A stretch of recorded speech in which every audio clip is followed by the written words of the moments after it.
Assalamualaikum warahmatullahi wabarakatuh. Waalaikumsalam. Bismillahirrahmanirrahim. Alhamdulillahilladzi ja'ala Ramadhana syahra shiyam wa syahral qiyam wa syahran unzila fihi al-Qur'an hudan lil muttaqin. Asyhadu an la ilaha illallah wahdahu la syarika lah al-malikul haqqul mubin. Wa asyhadu anna Muhammadan 'abduhu wa rasuluhu shadiqul wa'dil amin. Allahumma shalli wa sallim ala nabiyyina al-karim sayyidina Muhammadin wa ala alihi wa sahbihi wa tabi'ihim wa man tabi'ahum bi ihsan ila yaumiddin. Amma ba'du, qala Allah Ta'ala fi kitabihil karim wa huwa asdaqul qa'ilin, ya ayyuhalladzina amanu taqullaha haqqa tuqatih wa la tamutunna illa wa antum muslimun.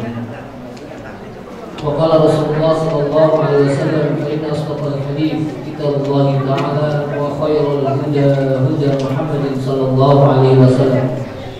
Wa syarrul umuri muhdatsatuha wa kullu muhdatsatin bid'ah wa kullu bid'atin dhalalah. Ma'asyiral muslimin wal muslimat, ibu bapak hadirin sekalian, jamaah salat tarawih Masjid An-Nur yang mudah-mudahan dirahmati Allah Subhanahu wa taala. Amin. Yang berjihad amin.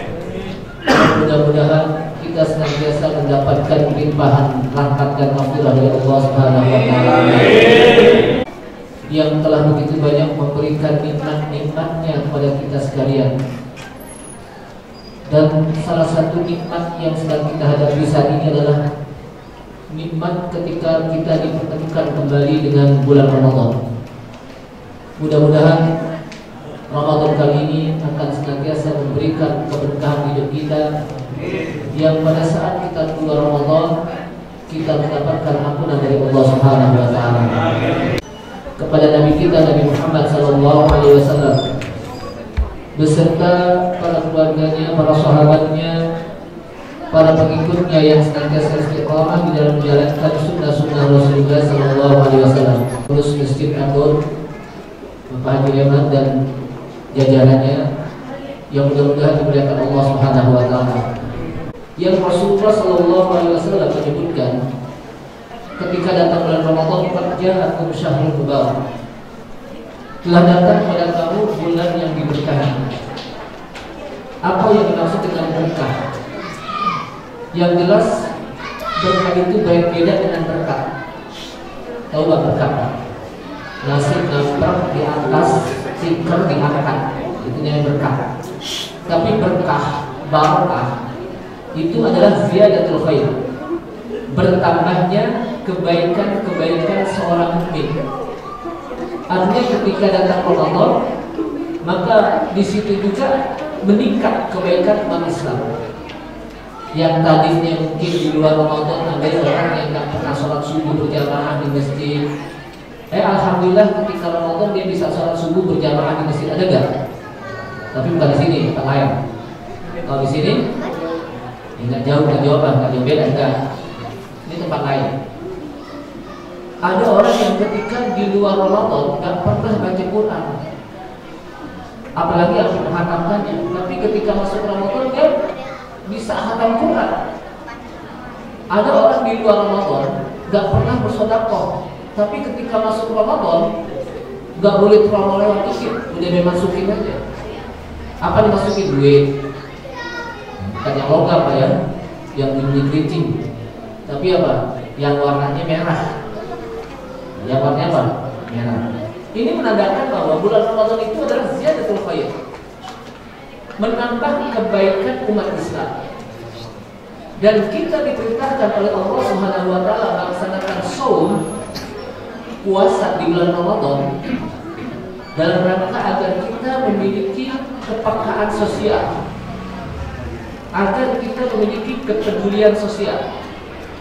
Di sana ada orang-orang yang bukan hanya lapar setengah hari. Kalau kita kan cuma dari mulai subuh sampai maghrib nggak makan nggak minum. Tapi di sisi lain ada orang yang berhari-hari cari makanannya susah, cari minum juga susah, hidup susah. Sehingga kita diperintahkan ketika kita puasa di bulan Ramadan, maka kita punya kepekaan sosial. Jadi bukan hanya sekedar kita nahan lapar dan haus, tapi kita juga merasakan bagaimana saudara-saudara kita yang mereka juga lapar dan haus disebabkan karena nggak punya duit, karena nggak ada yang dimakan. Siapa di antara mereka? Anak-anak yatim. Bu, Bapak, apa itu yang disebut dengan yatim? Yatim itu kata para ulama, la abalahu, orang yang tidak punya bapak, yang masih kecil udah ditinggalin mati oleh bapaknya, sementara dia belum mendapatkan kasih sayang dari bapaknya, sementara ibunya berjuang untuk memberikan nafkah kepada anaknya ini yang yatim. Ibunya berjuang untuk memberikan makan, memberikan pendidikan, memberikan pakaian, memberikan kehidupan. Nah, disinilah kewajiban kita sebagai umat Islam untuk memiliki kepedulian terhadap anak-anak yatim. Coba kita lihat. Kalau besar Nabi kita Nabi Muhammad SAW itu adalah anak yatim. Beliau bukan hanya masih kecil, tapi waktu masih di perut ibunya itu udah ditinggalin oleh bapaknya. Jadi Rasulullah SAW itu nggak kenal siapa bapaknya. Kenapa? Karena nggak pernah ketemu. Kita lihat bagaimana Al-Imam Syafi'i rahimahullah, seorang ulama besar, ulama yang kalau kita lihat salah satu madhab yang besar di samping madhab Imam Malik juga ada madhab Al-Imam Syafi'i rahimahullah. Beliau juga anak yatim dan menjadi orang besar. Artinya apa? Artinya kalau ada anak yatim yang kita didik, bisa jadi dia menjadi orang besar. Dan ketika dia menjadi orang besar, dia akan merasakan bagaimana umat Islam peduli terhadap dirinya, sehingga dia pun nanti akan peduli terhadap umat Islam. Maka saya sering katakan kepada beberapa masjid, kalau bisa di masjid-masjid itu ada yang dikenal dengan Baitul Mal, ada dana taktis untuk anak-anak yatim yang dia tidak mampu untuk dipesantrenin karena biaya, atau juga ada anak-anak yang dia dari kalangan orang-orang yang nggak mampu, diberikan biaya untuk pesantren, yang kalau dia nanti menjadi orang besar dia akan peduli terhadap umat Islam. Kenapa? Karena dia dibesarkan oleh umat Islam, sehingga ketika dia menjadi orang besar maka dia akan bertanggung jawab terhadap Islam. Jadi jangan sampai umat Islam anak yatim dibiarin. Memang sih kadang-kadang namanya anak yatim dia butuh perhatian, sehingga kadang-kadang di luar dugaan dia sukanya kadang-kadang suka. Kalau bahasa kita udah ya Allah sesuatu yang ganti namanya sudah banget. Namanya anak yatim. Dan itu juga namanya anak-anak, Pak. Jangan itu anak-anak biasa. Tapi ketika kita deketin, kita nasihatin, kita deketin, kita memberikan nasihat, insya Allah anak mau. Kenapa? Karena bisa jadi selama ini dia tidak punya perhatian dari umat Islam. Maka udah sepantasnya, saya nggak tahu nih sampai jam berapa nih, mungkin sampai jam 10 kali ya. Siap Bu, sampai jam 10 Bu. Pak, siapa Pak? Siap aja Pak, yang ngomong baru siap Pak. Cuma baru buka abang. Kolak biji, ini hebatnya orang Betawi ini, biji salak aja telan. Biji salak apa? Ditelan, di anak biji salak, kelihatan. Padahal biji salak apa? Keras. Dia masih sekalian. Ya banyak-banyak insya Allah apa? Mungkin sampai jam 8 kurang. Jadi jamaah sekalian, sudah waktunya masjid-masjid kita itu punya dana praktis untuk memberikan biaya kepada anak-anak yang nggak mampu, kepada anak yatim. untuk memberikan motivasi agar mereka bisa terdidik dengan didikan yang benar. Ini kan kadang-kadang susah. Ada anak yatim mau pesantren, nggak punya biaya, terbentur dengan duit. Dia pesantren nggak punya duit, padahal anak pintar dan padahal anak bakat, tapi karena terbentur dengan biaya, akhirnya sampai di situ pendidikannya. Udah dia dari pesantren nggak punya duit, sekolah lagi sebenarnya hanya gampang lah. Padahal dia punya bakat untuk menjadi ustadz, bakat menjadi ulama. Dan kalau dia menjadi ulama apa menjadi ustadz, kalau kita biayain dia, insya Allah pahalanya terus mengalir kita dapat tuh. Jadi kita dapat ketika anak ini yang kita biayai dari duit kita, dari dana kita, lalu dia masuk ke pesantren, apalagi kalau dia bisa lagi ke Timur Tengah, lalu dia pulang lagi kembali ke masjid kita dan dia berdakwah, bahkan bisa jadi dia menjadi ulama besar, kita dapat pahalanya. Setiap dia berdakwah, setiap dia ngajar, kita dapat pahala. Kenapa? Karena dia bisa begitu dari hasil biaya kita. Maka dari itulah jamaah sekalian, sudah waktunya setiap masjid kita harus punya dana taktis untuk ada beasiswa untuk anak-anak yang nggak mampu, yang kita tahu bahwa dia punya bakat, dia punya apa? Bakat, dia punya cita-cita untuk menjadi ustaz. Pesantren biaya dari masjid. Ini kan kadang-kadang ada orang anak yatim dibimbing. Kalau mau disantuni juga setiap tahun doang. Itu pun cuma diusap doang palanya. Tapi kalau diusap kan nanti setiap jumlah daripada rambutnya itu kalau saya usap dosa saya rontok. Enggak, cuma diusap doang, nggak dikasih duit. Jadi kita santunin bukan hanya sekedar setiap tahun, setiap hari. Kalau kita punya anak, kita bisa memberikan dia makan. Lalu anak ini punya temannya anak yatim, kasih makan. Kita punya anak, kita bisa memberikan pakaian. Punya temannya yatim, kita berikan juga. Jangan sampai pada saat hari raya, apalagi nama hari raya, sendiri ngelihat teman-temannya bisa punya pakaian baru, baju baru, sepatu baru, ya anak cuma yatim. Makanya kata Rasulullah Sallallahu Alaihi Wasallam, "Ana wa kafirul yatim bil jannah hakada." Rasulullah sambil mengisyaratkan dua jarinya.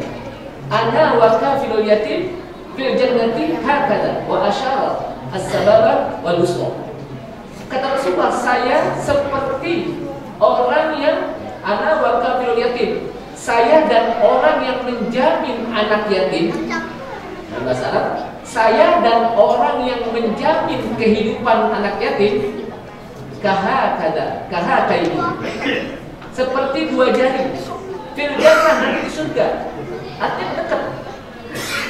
Kalau jari tengah dengan jari telunjuk itu kan nggak bisa dipisahin. Ada nggak jedahnya antara jari tengah dan jari telunjuk? Nggak ada. Rasulullah nggak bilang begini, tapi begini. Kenapa? Kedekatan antara orang yang menjamin kehidupan anak yatim dengan Rasulullah SAW di surga itu seperti jari tengah dan jari telunjuk yang begitu dekat. Dan kita tahu Rasulullah SAW pasti beliau masuk surga. Artinya orang yang menjamin anak yatim, dia juga akan dijamin oleh Allah Subhanahu Wa Taala. Ibu bapak sekalian. Namun juga ada orang yang mengatakan, siapa anak yatim? Anak yatim itu orang yang la abalahu, yang tidak ada bapaknya, yang dia tidak punya bapak sebelum taklid, sebelum kalaf. Apa yang disebut sebelum kalaf? Sebelum baligh. Sebelum baligh. Baligh itu ya kalau dirata-ratakan 15 tahun ke bawah deh. Sebab kalau saya menjelaskan tentang apa itu taklid, taklid itu kan ada dua, akhir dan baligh. Akhir orang yang berakal, baligh orang yang dewasa. Dewasa itu ukuran minimalnya itu ya dirata-ratakan 15 tahun ya, dari umur anak tersebut dengan tahun Hijriah. Tapi ketika dia mulai dewasa, umpamanya udah SMA deh, dia nggak punya apa? Dia sudah hilang keyatimannya, tapi tetap kita masih biayai. Kenapa? Karena dia masuk ke dalam lain lagi yang dikenal dengan orang yang tidak mampu. Kenapa? Karena disebabkan tidak ada biaya. Atau yang disebut dengan fakir. Jadi kalau fakir itu di dalam bahasa fikih adalah orang yang hidup tapi dia tidak punya usaha. Sementara kebutuhannya apa? Ada dalam kehidupannya, dia fakir. Kalau miskin ada orang yang punya usaha, tapi usahanya itu hasilnya tidak bisa memenuhi kehidupannya. Ada usaha tapi tidak bisa memenuhi kehidupannya tersebut. Makanya fakir itu adalah orang yang hidup di bawah garis kemiskinan. Di bawah miskin itu apa? Fakir. Nah, kalau sudah dia hilang kembali apa? Keyatimannya, dia masuk kepada ya orang nggak mampu. Kenapa? Karena di sekolah nggak mampu. Tapi alhamdulillah ini sekarang ini di DKI ya ada yang kena dengan KDP. Tapi kan bukan hanya sekedar itu saja. Tapi ada hal-hal yang lain yang harus dipenuhi. Makannya, pakaiannya, pendidikan ngajinya, bukan hanya sekolah, ngaji juga. Jadi jangan sampai anak-anak kita yang dikejar umum saja. Walaupun sebetulnya dalam bahasa itu nggak ada istilah apa. Pendidikan agama dan pendidikan umum semuanya apa? Agama. Makanya kata Imam Syafi'i, kata Imam Ghazali rahimahullah, kata Imam Ghazali, wala tata'ajab, janganlah kamu heran, an-tibba min furudil kifayah, bahwa ilmu kedokteran itu termasuk dari bagian fardu kifayah, ilmu kedokteran. Kenapa? Artinya kalau ada di kampung ini nggak ada yang jadi dokter, berdosa umat Islam. Sebab kita butuh dokter. Apalagi dokter kandungan. Bayangin Kak, kalau ibu yang apa? Hamil, tapi dokternya orang kafir, laki lagi, gimana kira-kira? Makanya Pak, anak-anak yang wanita bagi muslimah, anak wanita muslimah, kalau dia jadi dokter kandungan itu pahalanya besar. Dia sudah menolong, dia sudah menggugurkan kewajiban dari fardu kifayah. Walhiyakah, ilmu pertekstilan, pertanian. Kata Imam Ghazali apa? Itu termasuk fardu kifayah. Kita kan selama ini yang disebut fardu kifayah itu cuma sekedar nyolatin mayit, mandiin mayit, kan disolatin, maka semuanya umat Islam apa? Berdosa. Tapi kalau ada beberapa orang yang nyolatin, maka yang lain gugur kewajiban. Hanya sebatas itu. Tapi ya Imam Ghazali yang menulis kitab Ihya Ulumuddin mengatakan bukan hanya sebatas itu. Kedokteran, ilmu hiyakah, tekstilan, tekstil, pakaiannya. Itu kalau kita sholat, sejadah kita pakai, baju kita pakai. Kita sholat tapi produksinya bukan produksi umat Islam. Produksinya siapa? Orang kafir. Nah ini siapa yang bikin? Orang kafir. Lalu sejadahnya siapa? Padahal makanya umat Islam harus bisa. Itu termasuk bagian dari produktivitas. Juga pertanian, kita makan. Pertanian, perkebunan, perhutanan, itu termasuk bagian dari produktivitas. Kata Al-Imam Ghazali. Jadi beliau lebih meluaskan lagi tentang produktivitas. Kenapa? Kita makan, tapi yang memproduksi orang. Kita mau beli beras, mau ngapain? Zakat fitrah. Tapi yang memproduksi. Nah, oleh karena itulah jamaah sekalian, udah waktunya bagi kita untuk mendidik anak-anak kita dengan didikan Islam, ilmu dunia dan akhirat. Kalau bahasa Arabnya Pak, ilmu dunia dan akhirat. Bukankah kita sering berdoa? Rabbana atina fid dunya hasanah wa fil akhirati hasanah wa qina adzaban nar. Rabbana atina fid dunya hasanah, wahai Rabb kami, berikanlah kehidupan kami di dunia ini yang hasanah. Hidup yang bahagia. Hidup yang bahagia di dunia kenapa? Dengan ilmu. Orang kalau hidup di dunia gak ada ilmu, jelas kehidupannya. Wa fil akhirati hasanah, ya Allah berilah kami kehidupan yang di akhirat juga bahagia. Untuk bisa hidup bahagia di akhirat kenapa? Dengan ilmu agama. Wa qina adzabannar. Dan kalau kita hidup bahagia di dunia dengan ilmu, di akhirat kita hidup dengan ilmu, kita akan selamat dari api neraka. Jamaah sekalian Allah. Nah, dari sinilah sudah waktunya bagi kita untuk memperhatikan anak yatim, sebagaimana Rasulullah mengatakan, ana wa kafilul yatim fil jannah hakadha. Saya ini bersama orang yang menjamin kehidupan anak yatim di surga seperti jari ini, hak ini, seperti telunjuk dengan jari tengah yang tidak bisa dipisahkan. Apa? Dia akan dijamin kehidupannya oleh Allah Subhanahu wa taala di akhirat. Kalau dia menjamin kehidupan anak yatim. Sehingga masjid sudah mulai mendata siapa ini yang punya anak yatim, yang enggak mampu. Sudah ada datanya. Punya donatur, ini siapa lagi donatur yang mau nih sama-sama bareng-bareng bisa menjamin anak yatim, dan nanti dia akan hidup bersama Rasulullah di surga bareng-bareng. Nah, oleh karena itulah jamaah sekalian, kembali kepada Ramadan. Nah, Ramadan ini adalah momentum bagaimana kita punya kepedulian terhadap rakyat. Dan mudah-mudahan jamaah sekalian, dengan Ramadan ini Allah Subhanahu wa taala akan senantiasa memberikan kebaikan-kebaikan kepada kita. Amin. Dan ingat bahwa Ramadan kita sekarang ini sudah masuk kepada malam yang ke-19 ya. Berarti lebaran tinggal berapa hari lagi? Lebaran. Jangan dihitung lebarannya, dihitung berapa hari lagi kita puasa. Untuk kita evaluasi, kita sudah masuk kepada malam 10 yang tengah-tengah. Ini kita mesti mesti evaluasi. Kemarin mungkin kita masih gigi 1. Istilah orang terkenal itu gigi 1 masih pelan, baca Quran juga masih pelan. Lalu mulai masuk ke gigi 2 masih pelan juga.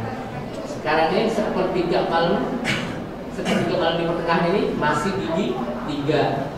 Nah, ketika nanti masuk gigi apa? Masuk ke 10 terakhir, sepertiga malam, sepertiga hari terakhir, 10 terakhir di bulan Ramadan, kita sudah masuk kepada gigi 4 dan gigi 5. Yang disebutkan dalam hadis di mana para sahabat Rasulullah Sallallahu Alaihi Wasallam ketika sudah masuk 10 terakhir dari bulan Ramadan, mereka betul-betul yang apa? Kalau bahasa kita udah mulai apa? Pasang di gigi juga, yang mulai apa? Dikejar. Yang tadinya mungkin Al-Quran belum sempat dihatamkan, baru tengah-tengah dihatamkan. Karena gini, dalam hadis itu kan disebutkan, sesungguhnya kita ini sedang berlomba. Kuda lomba itu kalau dia sudah mulai melihat garis yang akan apa? Finish. Biasanya apa? Kencang kan? Nah, kita juga begitu. Pas kita udah mulai, wah, kita kencang gitu. Kayak orang lomba ya. Kenapa?